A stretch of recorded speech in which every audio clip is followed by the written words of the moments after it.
Hi, everybody. Welcome along to episode 47 of Percussion Discussion. Hope you're all well out there. Please check out our social media. You can find us on Facebook, Instagram, Twitter, and of course, our YouTube channel. And if you would subscribe to our YouTube channel, I'd be very, very grateful. This way you won't miss any of the previous interviews or any of the fabulous conversations that we've got coming up.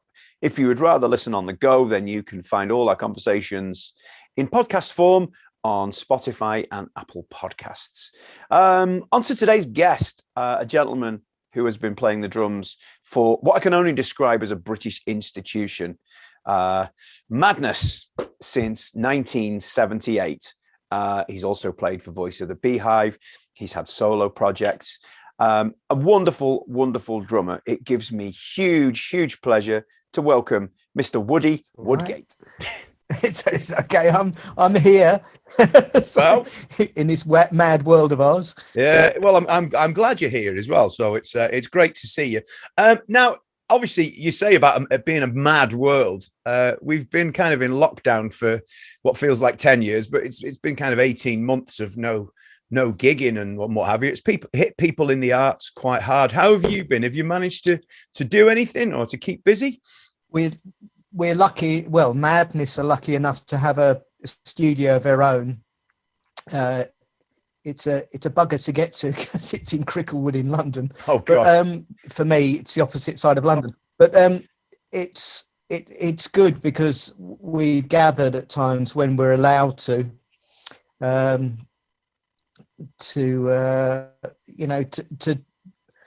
a new album. So we're in the midst of recording. Right. But no gigs. It's just absolutely terrible. Yeah. So it's been when you say, "Are we all right?" Well, it's only that the future is so let me not go into Agenda 21 and 30, but there you go. That's for people who know about that stuff. It's all a bit it's a bit scary. Yeah. With our loss of liberty and freedom of speech and etc. But we all have to see how it goes, Well, let's just hope, let's hope things are on the up, let's say. That's all we can hope for, isn't it? Just to get back. I mean, I'm sure Madness must be a band, like most bands, that thrive on touring and gigs. It's got to be, especially with the energy that you guys have. Yeah, it was.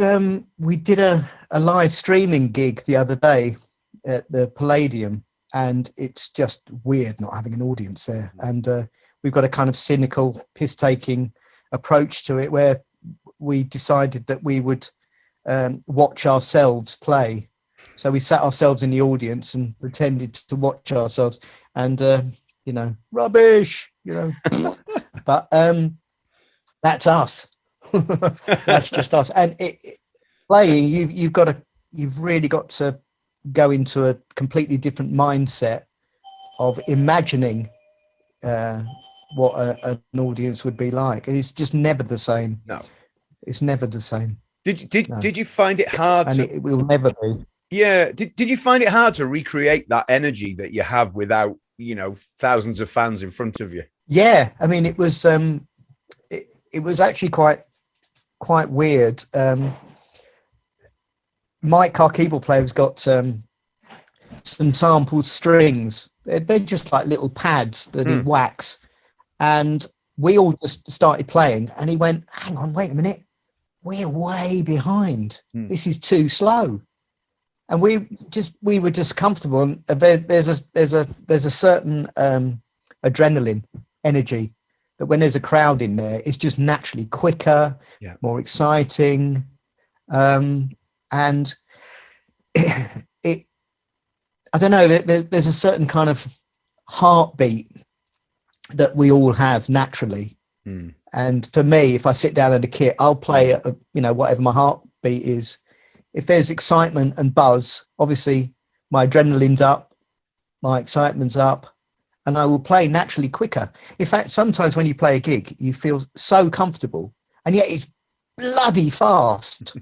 I mean, recordings of us back in the day, they're like really quick, but you feel so comfortable, it's like, yeah, but you're going. It's because of the audience, and that's a difference. So I suppose the one thing we had to do was just pick it up in tempo. Yeah, just pick it up in tempo, and that is the trick. But it's never the same. Never the same. and Yeah. yeah, and especially You know, when you finish. my right foot needs to be attached to the people bouncing up and down. You know, when I see people bouncing up and down, they're attached to my right foot. You know, so anyway, you hold the power. Well, yes, yeah. Anyway, look, yeah, I do. Yeah. if you don't mind, Woody, can we go back to the very beginnings, kind of where music, where you found music, if you like, or even before drums? What were your first memories of hearing music? I grew up.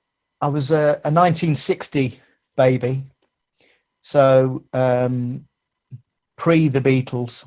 So when the Beatles came along, my parents were young, and my mum, especially, she bought all their records.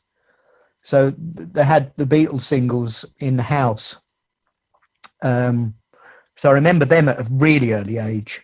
Must have been 3-4 years old when they came out. And then, of course, my next kind of real memory of music was, listening to David Bowie, Jimi Hendrix, Led Zeppelin. I mean, I remember when A Whole Lot of Love came out. That was so exciting. That was just absolutely brilliant. Hey Joe was a track we had. My dad had an early cassette player, so used to put tracks on there, and had a flash stereo system, which was kind of new. Instead of a record player, like the box that you open the lid, and that was what we had originally. But then my dad got a stereo system, which was very flash, and so I very much remember Abbey Road by the Beatles, air guitar playing, to She's So Heavy, don, don, don, don, don, wee, wee. So kind of late 60s, really kind of got, but I really liked, loved Eric Clapton. And I got Eric Clapton, Jimi Hendrix, anything with a bit of welly, I suppose, something that was heavy. As I said, Whole Lot of Love by Led Zeppelin. Ridiculous things like people think it's a bit naff, this reference, but it means something to me because there was an emotional thing that I got from music, and Goodbye to Love by the Carpenters. I mean, a lot of people go, what, the Carpenters? Are you serious? But that is an amazing bloody song. Yeah. I mean, as I've got older, I've realised how incredibly beautifully arranged it is. The playing's great. She was a good drummer. Yes. Bloody great drummer, in fact. And it's an amazing feel. You think, anyway, and very light, flowy. Anyway, there were just tons of stuff. I mean, my brother Nick was my main influence in music because he was younger than me, but happened to be a child prodigy. He kind of took up the gene pool of our family, which every single Woodgate has been a musician of some description. All right. Okay. So we've had band leaders and opera singers and virtuoso violin players. My grandfather on my dad's side was Leslie Woodgate, who was the conductor for the BBC choral singers. All right. And knew all of the great composers from Britain, Vaughan Williams, all that mob. Yeah. So, Mob. I grew up in that world of music, and that mob, I couldn't play a thing, so would play along with my brother, who just picked up the guitar at 9, 10 years old and could play it. I mean, it's just one of those really irritating things where he just goes, yeah, okay, yeah, oh, that sounds good, and started playing. So we would play along to I don't know, Quadrophenia and Eric Clapton's stuff, Yardbirds, Jimi Hendrix. Nick could play all this stuff. Yeah. So Free, we would play to All Right Now. That was a classic. It's kind of all of the stuff that you do as a kid in school bands. Yeah. Long Train Running by Doobie Brothers. So we would copy all this stuff and play it, and then next thing we had was a little band when we were about 11 or 12, and got a little school band together. And then by then it was the early 70s, so we actually began to see live music. So Alexandra Palace was a place that I went to, my first ever gig, when I walked in the auditorium and this thing called bass hit my chest. And I went, wow, that's just, that's amazing. Feeling music as well as, listening to it. Yeah. Yeah. It was a completely new experience. The vibration of music itself, the physical vibration, was immense. I think the first band I saw live ever was a band called Man, and they went on to play. There was a gig that I saw later on at the Roundhouse, and that's where they recorded an album called Maximum Darkness, and they had Terry Williams on drums. Dire Straits, amazingly technical, brilliant drummer. Yeah, Dire Straits. Yeah.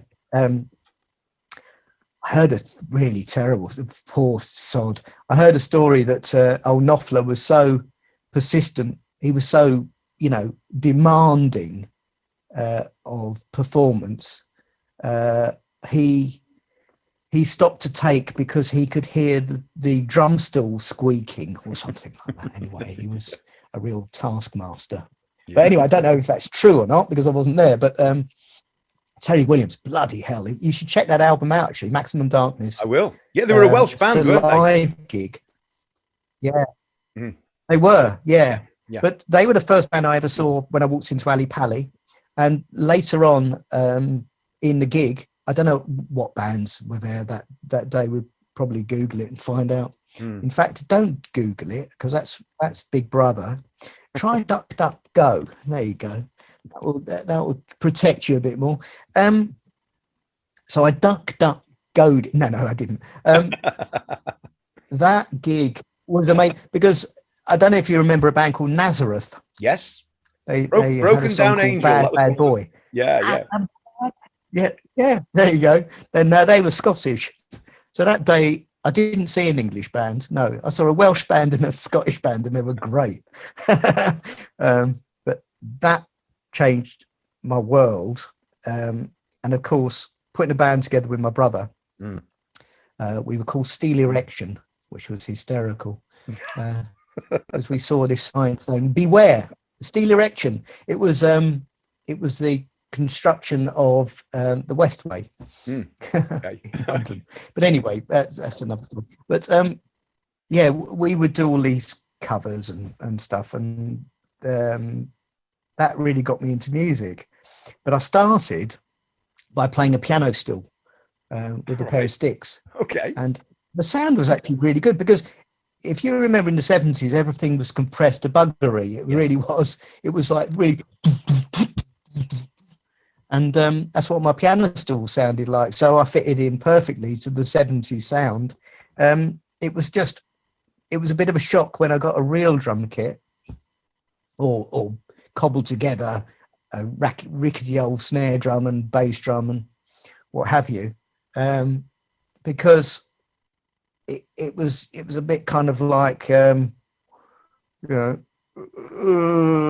can't quite bass drum, like, so we go boom, boom, boom. Oh no, stop doing that. You've got to go. Anyway, it's learning drums. You know what it's like. Yes. It's a bit like rubbing your head and your belly in different directions. So that was a shock, but I persevered. So much so that my next door neighbour wanted to kill me. Now we had a large contingent of Irish people who lived next door, and they would hang out in the Irish Centre just up the road in Camden, and the language, when they came round, they wanted to kill me, basically. But I was a selfish little teenager that didn't consider other people or neighbours, so I bashed on. But anyway, but when you think, what a great era to be growing up and to soak in those influences, isn't it? Compared to somebody perhaps growing up now in their teenage years who have very little to take from, with the chart. Well, in my opinion, the charts aren't worth bothering with. I think you were around in the right time, weren't you? Oh, it's incredible. I mean, I talk about the Roundhouse. That there were gigs there, but I don't even remember how I got in. I mean, I don't remember paying once ever to go in. I mean, not that I bunked in. Just don't remember the process. Like these days, you've got to go online, got to give Big Brother all your details, and to a gig that now they've all cancelled. But anyway, it was a much freer world. There were like pub gigs everywhere. They're pub bands, and you could go into any boozer really in Camden, and there was somebody playing in there, which was brilliant.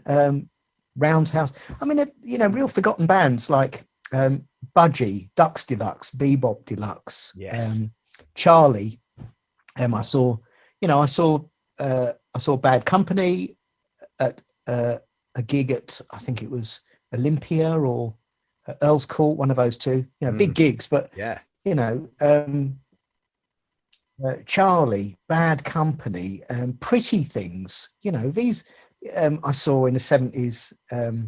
Doobie Brothers, Lou Reed. Bloody hell, how many? Queen. Peter Gabriel, Supertramp, they're fucking amazing bands, absolutely amazing bands.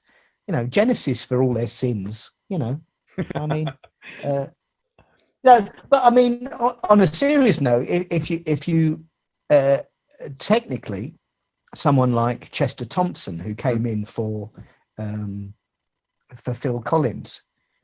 Playing alongside Phil Collins in the early days of Genesis, when Peter Gabriel left, I saw that transition. And of course, Chester Thompson was connected with another raft of music that I really enjoyed, which was, jazz fusion rock. So drummers like Narada Michael Walden, Billy Cobham, anyway, Chester Thompson with Weather Report, the Mahavishnu Orchestra, Return to Forever, all of these bands I just absolutely bloody loved. You had guitarists like Al Di Meola, Holdsworth.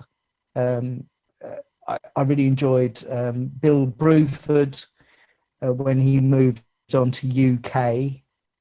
This was the stuff I really liked, and of course, Korea, blimey, who else is there? Herbie Hancock, those two, Thrust and, God, I can't remember it. Secrets, was it? Anyway, great albums. I mean, those drummers, the guys that did that kind of really minimal funk style stuff, it's mind-blowing. It's just absolutely brilliant. So yeah, you're right, the 70s, what a time to grow up. I mean, just bombarded with real pretty, I know I've got a kind of long list of people, but you know, Little Feat. I mean, blimey, Richie Havens, for fuck's sake, what a drummer! I mean, that he was so sloppy, but not. It had just an incredible feel. And of course, when you do it yourself, we had he's still with us, our engineer, Ian Horn, who we all called Dad, because he was, you know, he played with, you know, he looked after Ian Dury, and actually was around when Band on the Run was done with Paul McCartney. Mm-hmm. So he had loads of rock and roll stories. And he used to say to me, the secret is, he said, hold back and push, which is a contradiction in terms, but I know what he means. It's like that, sit back, relax, but just give it a little, you know, that little something. Yeah. Don't kind of sit back so you're like falling off the back of a chair.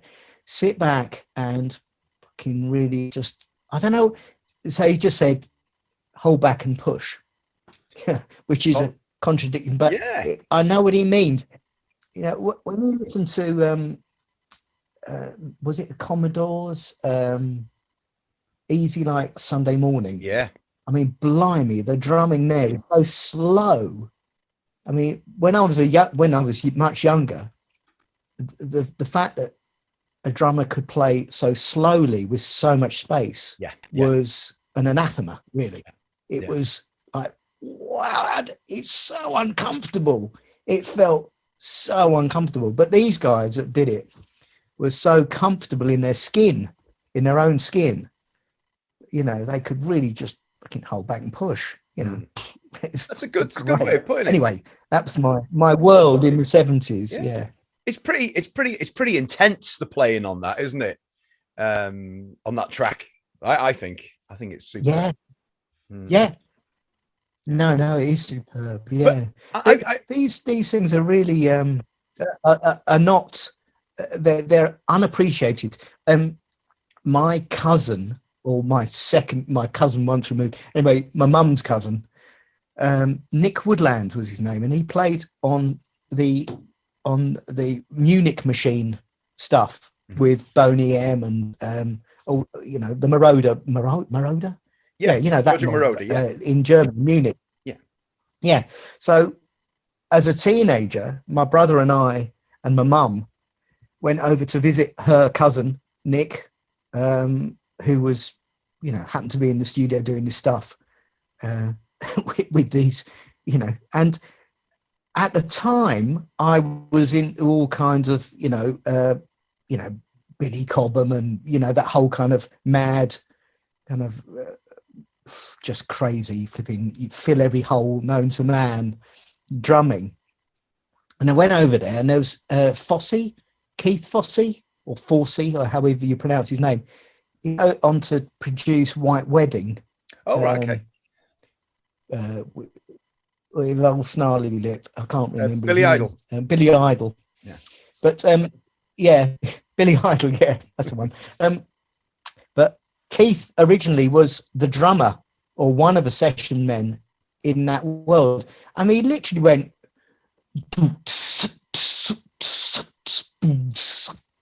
you know, that kind of boom, boom, boom, boom, and with the hi-hat going, you know, and he was as solid as a rock.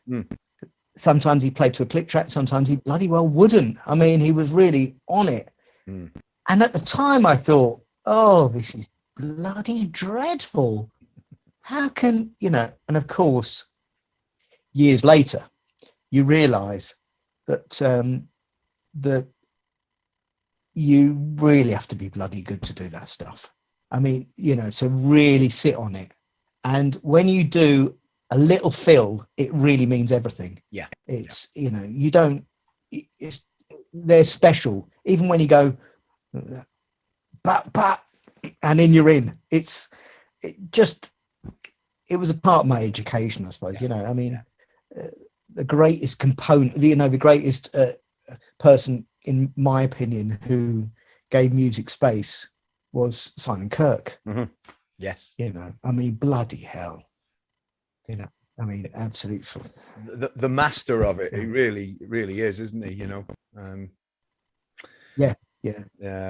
But it's funny you mentioned playing with space and time. Obviously, there's been a fabulous recent documentary about yourselves, the guys in Madness, which has been superb. I've thoroughly enjoyed it. But there's a section where you talk about Clive Langer getting you to simplify a groove. Would you say he's been like an important part of you? Because you are a song player, and I mean that with every respect. Was he an important part of you doing that? Yes, very, very much so. There was a track called "In the Middle of a Night." It was on the first album, and it required me to strip away no rolls, no fancy bits. It was literally boom, smack, ba-boom, smack, boom, smack, ba-boom. And as I kind of mentioned earlier about feeling uncomfortable, that made me feel uncomfortable, because as a kid, you kind of want to, early 20s, well, you're a kid, you kind of fill all the gaps. And you feel it and you get excited, like, I want to, but he was like, no, I want, don't do anything. And he just, if anything, at times he would say, no, just even come off the hi-hat, just, and then of course, you're challenged because of the simplicity of it. There's, what's that bloody song Ringo does so brilliantly? Dum dum diddly dum diddly diddly diddly diddly dum dum. Come together. Come together. Thank you very much. I'm not the greatest of singers in the world, so it'd be difficult. Anyway, when he first comes in after the rolling around the kit bit and the hi-hat, he just plays the bass drum and the snare. Nothing else. Like doom, bah, bah, whatever the hell it is. Now that really swings, and it's got immense. It feels so good. But for me, unless I'm keeping time with that hi-hat or ride, it feels uncomfortable. Now it's things like that Clive instilled in me to kind of to learn my trade better, as it were. The technical side of hitting the kit in a certain way was Alan Winstanley's responsibility, in a sense. So Clive and Alan were the production team. Now Alan wanted he wanted me to hit the snare in a certain place. We had cigarette packets flipping gaffer taped on so it'd raise up and fall down, and there were all kinds of little tricks. I mean, those little gels that you've got on the kit these days weren't around. They're brilliant, those little tiny gels, moon gels. But in those days you would have all kinds of variations of gaffer tape here and there, and little pads that would go up and down. And so if you hit the snare in any other point apart from the bloody middle, it would go poing, doing, and then you go crack, and we'd be in a studio all day bloody doing the snare drum. And when you listen to the records these days, it's just and you're thinking, we spent all that time just to get that bloody sound. Anyway, the thing is, that was the desired sound at the time. And the bass drum had to be hit really bloody hard. So I had so I was really whacking the bass drum, really whacking the snare, and being told to be much lighter on the hi-hat. I don't hit hi-hats. So you're going like all light as you can and going, work. So it's like this training. And they were really persistent. So it was hours and hours and hours and hours and hours of just this muscle memory, I suppose. thing of like being like a bloody robot, and really hitting the fucking crap out of the kit, but being gentle with the right hand. So the technique was instilled in me because of the technical demands of the recording. It's a bit like in the 70s, apparently, like a lot of John Lennon records and a lot of other people, they were encouraged not to hit the cymbal because the overheads would ruin the compression, and on the kit. So, ideally, you don't really want a lot of cymbals. So it was a bit like that, relearning your trade. Plus Clive hearing, he was almost like an engineer of the 50s and 60s, where they had to almost see where everything was going to be because they only had a certain amount of tracks. I mean, 4 tracks was like really advanced, but the guys that worked with 4 tracks had to work out where all the vocals were going to go, the levels of them, and they used to mix literally while they were recording, and made a mistake, that was it. You were stuffed because they'd be bouncing down at the same time. Clive had that kind of brain when it came to the space that he could see for the final, the final band. So he knew that he had to fit in keyboards, and Mike, our keyboard player, would be doing more and more layers as technology came in. So it wasn't just an organ and piano, there were other, factors. So you had keyboards, guitar, vocals, sax, bass, drums, and the list went on. So he wanted space. There was no room unless you wanted to kind of go Phil Spector.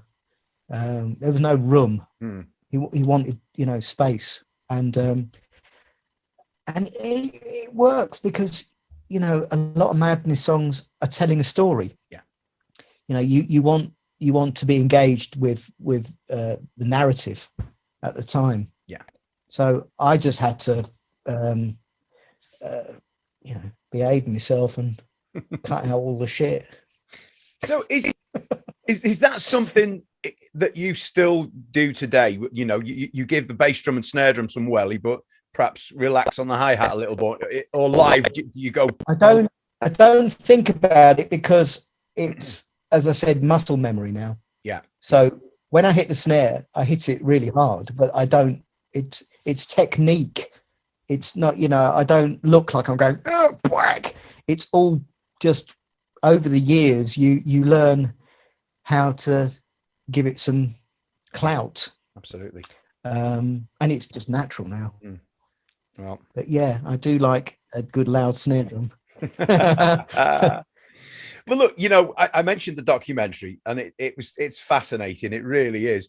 And there's a couple of stories in there which I just found absolutely terrific.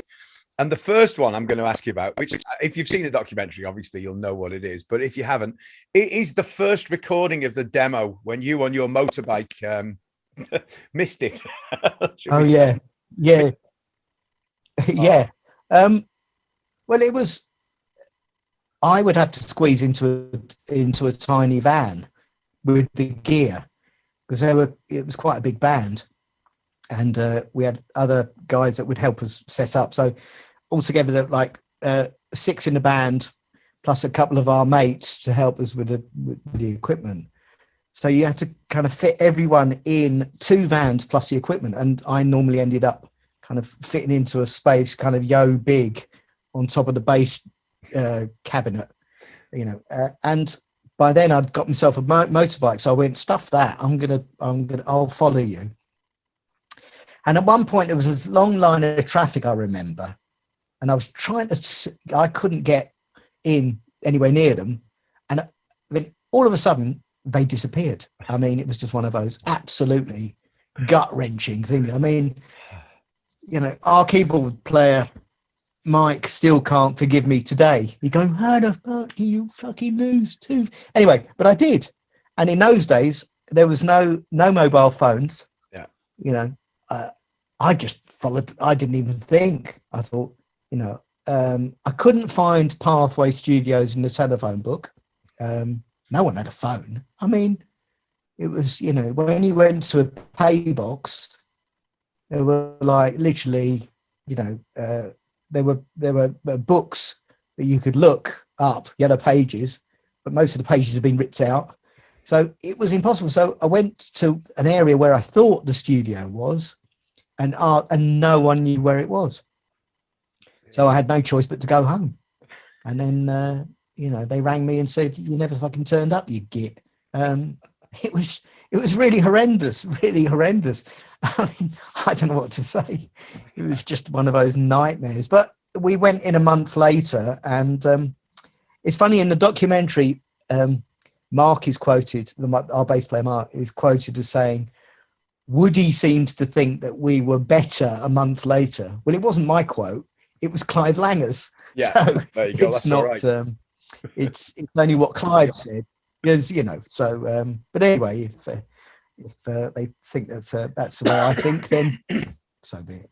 It all turned out okay in the end, didn't it? Let's be honest. So, yeah. Look, yeah, it was great. I mean, it's such a shock, really. I mean, the record didn't sound like anything in the charts. It was like a cranky little 8-track. It does sound like a home recording. It's really weird. Yeah. Anyway, I mean, obviously, there's so much stuff that we can talk about. You've played on so many albums, on so many tours, but there's a few little things that in the 80s, I was a rock fan, very much into the heavier end of stuff. But I remember when me our too. house, I was in the wrong bloody band. Well, I was going to say it wasn't when you listed your influences. Very few of them were in the reggae, ska, two-tone sort of things you think that might have influenced you. I've noticed that. Was it something you weren't really into at the time? Well, I no, and I'm still not.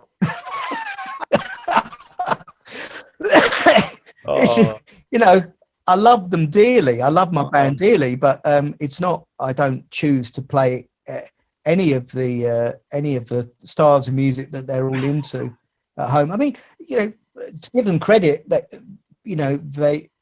they do like Alex Harvey, Alice Cooper was a big fan. We all love Roxy music. Sure. So there is across. They too are influenced.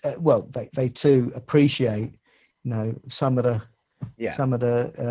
more guitar-based stuff. But it's certainly not, And I am like a fish out of water, and have felt that way for 40 years. But I love them dearly. They're my family in a sense. I really do. And the stuff the stuff we do as a band, I think is eclectic. It is all our eclectic tastes coming together. I mean, blimey, I never thought I would ever want to be an AC/DC, but after years of playing really straight, I thought, now there's a band I could be in. I like them. Now that, because in a sense, Madness changed my style of music, changed me as a drummer, because I had to simplify everything and fit the brief. Yeah. And shrink. And then when I left, shrink the kit. Yeah, I've kind of gone back to having at least 2 toms now on the top, because it just gives you a little bit more variation on a theme. You can. It's very difficult to get from there down there. And combinations. It's much easier. You can flipping do all kinds of silly things on top there with 2 toms. I mean, I've done the whole big thing. I did have a big kit for a very long time with Madness. But I didn't really need to have one. Anyway, look, it's Yeah, where were we? I have no idea. Can't remember. Lost track. We were talking about influences and things, weren't we? But you know, I was saying I was in. Yeah. I mean, you like the heavier stuff, didn't you? And Yeah. so did I, and I always have done. Yeah. But I remember. Mean, it's go on. I remember that the first track that really sort of caught my ear, if you were, from Madness was Our House. And the thing that attracted me to it was, and to this day, I love it. And I was chatting to our mutual friend, Steve Barney, who kindly set us up. So thank you, Steve. And it's not, I wouldn't say it's the most simplistic pattern in the world, but it's that bass guitar, bass drum and piano, that dump, dump, dump. And it's such a lovely groove, that. And that is the thing that first attracted. Yeah. So yeah, it's it just came quite naturally, really. We were trying out all kinds of things as well. I mean, each album it was like, oh, we've done that. Let's try something else. And rhythmically and arrangement wise, it was all getting a bit complicated. But no, it does work. It definitely works. That I don't know why, but because it's almost a departure, because it's actually quite a busy drum part, that, isn't it, compared to some of the other more simplistic sort of things, if you like. It's quite it is. But it works. It's beautiful. Works. Yeah, I know. Thank you for allowing me to be more open. I don't know. It's difficult. It's I was able to do more of that kind of stuff when I left the band in '86. We had let's say a sabbatical. Yeah. For about 7 or 8 years until we got back together again in '92. Yeah. But I joined a band called Voice of the Beehive, and that was more my cup of tea in the sense of musical style, because it was more rock, and I was with some great musicians. Martin, the bass player, was solid as a rock, absolutely solid, and we worked a lot on really connecting, bass lines with a bass drum, really working so that it would be, really tight. And Mike, the guitarist, he just could. There's very few, that thing where you've only got although Tracy, the lead singer, also played guitar. It was, a little bit on the jingly jangly side. She wasn't like Mike, who could really play. I mean, he was just amazing. Sure. But when a lot of guitarists do guitar solos, everything just drops, doesn't it? It just drops because you have this kind of, and there's no kind of driving rhythm going on. Yeah. There's something about Mike's guitar playing that was, it still drove. I don't know what it was. It didn't ever drop down, and that was very exciting. So I was in a band with big old guitar sound and playing proper rock music, although there was elements of pop, which I kind of mastered over all the years before. So it was, I don't know, really good times. That was a great debut album. Yeah. Let It Be was a cracking album. I remember it coming out and thinking, I like it. Yeah, it's good. Yeah, I did too. I mean, I'm not talking about the drum. I mean, the songs, they're great lyricists, great musicians, good songwriters.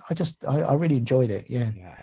So it was quite a long time you were with them, wasn't it? As you say, it was up till 90. Well, you know what? I was with them.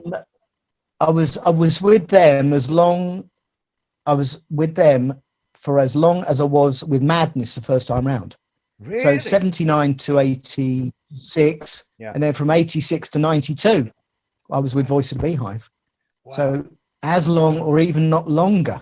Yeah. And then of course Madness got back together again, and it's all history. You've not really looked back since then, have you? you're as strong as ever, and you've never lost your musical identity as a band.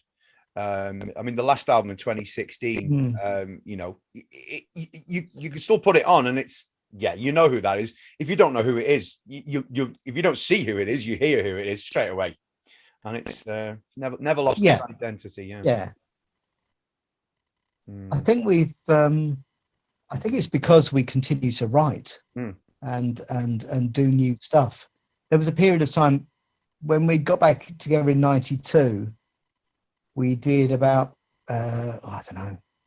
I think we were doing pretty much the whole of that decade, the '90s. We were just doing all the stuff that we'd played in the '80s. Yeah. And it became really rote, tired, you know. And I think what saved us was the fact that we wanted to write stuff, you know, together and do it all over again. And then we went through a learning process of we went back to Clive Langer, our producer, and tried to do a new album. And the sad thing was, in '99, when we did an album called Wonderful, was we kind of immediately reverted back to the way that we used to record in the mid '80s, when we were kind of falling to bits. So it wouldn't be a band. We'd learn the songs in the same old way. I'd go and do the drums with Mark and Mike, as you know, rough kind of, well, make sure the drums are right, and then I'd wait for months later for everyone else to finish their bits. So it's very kind of disparate, you know, everyone, and it became it's a bit kind of soulless. We then tried to do a covers album where we got back to what inspired us in the first place, you know, and then we, you know, so we did this Danger Men album, which kind of got back to our roots, kind of all the stuff that, you know, like ska, and, you know, trying to kind of, you know, get some excitement back into the mix. That taught us, you see, all these kind of lessons where, you know, that taught us that actually we were on the right track going back to our roots. But what we had to do then was really go back to our roots and write brand new stuff as a band in a room together. So then we found a studio called Toe Rag. That was like a time warp. The guy that owned the studio collected all these old bits of equipment, you know, from Abbey Road back in the '60s, and he had this studio that was I mean, it was mad, but it made you he would have very, very few mics, and you had to do a live performance, and it was really exciting. The Liberty of Norton Folgate came out of that idea, and from there we kind of learned that we're much better as a band. Let's not just spend, you know, loads and loads of overdubs and, you know, becoming a bit soulless, really. So since then we've been trying to be a band and play. The only thing with doing new albums and new recordings is that you, until this ridiculous bloody lockdown crap, we were doing so many live gigs, we kind of, you know, that we had to, any new songs we were doing live, which was great. Of course. That's the ultimate, isn't it, doing it that way? Really. Well, because you soon find out what's wrong with the bloody things, or what's right about them. If it works and or then doesn't by work. the time you've done a tour, also you normally you would learn a song, you kind of get it, you know, down pat, go in the studio, record it, and then of course you then go and play it live. And it's the wrong way round, because by the time you're playing it live over and over and over again, night after night, you're making adaptations and changes, and it feels better, and it just feels so much more natural. Yeah. And the one thing that we always thought was, shit, I wish we'd not recorded it then. We'd recorded after we played it live for ages. Because the first album we ever did was our live set. You know, we learned these songs in rehearsals, went out and played them live, and then they became, you know, the songs that went onto the first album. Of course, yeah. And that you know, that was brilliant. Anyway. Wow. Well, look, Woody, it has been an absolute pleasure chatting to you. I hope some of the questions weren't too ridiculous. No, honestly, it's been fabulous. Thank you. Not at all. Thanks for giving up your time. I really do appreciate it. I know people are going to enjoy this. Well, I hope they will. I'm sure they will. And if not, I want to know why. So look, thank you very much for doing it. You'll have to send me a link to show me how I can see all this. I shall. And to watch other interviews with some of my heroes. Yes, there's a few in there. If that's possible. Yes, I think you've mentioned a few people who I've spoken to. So yeah, I shall make sure I do that. Look, Woody, thanks very much. Enjoy the rest of your day, and hopefully get to see you soon. Thank you. Take care. Bye-bye.